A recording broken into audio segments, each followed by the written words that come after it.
What if I told you the easiest way to get someone to do what you want is to ask them not to do it? Sounds crazy, right? But that's the magic of reverse psychology.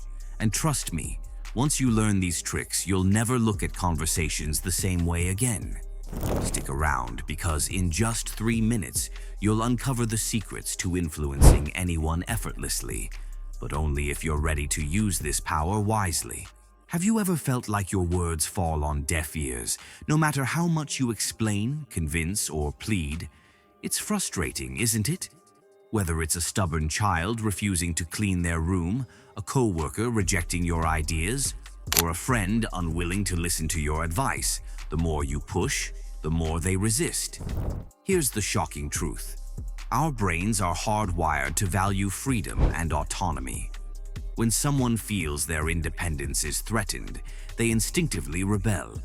This is called reactance, and it's the secret sauce behind reverse psychology.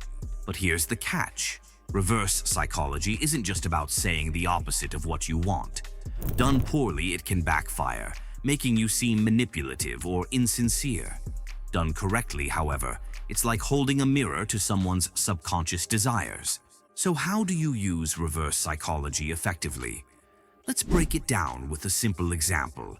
Imagine you're dealing with a teenager who refuses to study for an upcoming exam. Instead of nagging them, you casually say, "It's okay if you don't study. Not everyone is cut out to excel, and that's totally fine." Now you've created two things: doubt and challenge. The teenager's inner voice screams, "Wait a minute. I can excel. I'll prove you wrong." Without realizing it, they've bought into your goal. Another example. You want a colleague to adopt your proposal. Instead of directly promoting it, say, "You're probably not interested in this idea. It's a bit unconventional." Now they're curious and likely to explore your suggestion just to see what's so unconventional about it. The key is subtlety. Reverse psychology works best when it's framed as an offhand comment rather than an obvious ploy. And here's a golden rule. Always ensure the choice you present leads to a win-win outcome. That way you maintain trust and authenticity. Put reverse psychology to the test today and see the results for yourself. And if you're ready to take your persuasion game to the next level, click here to watch my video on how to use the reciprocity trick to convince anyone. Trust me, you won't want to miss this one.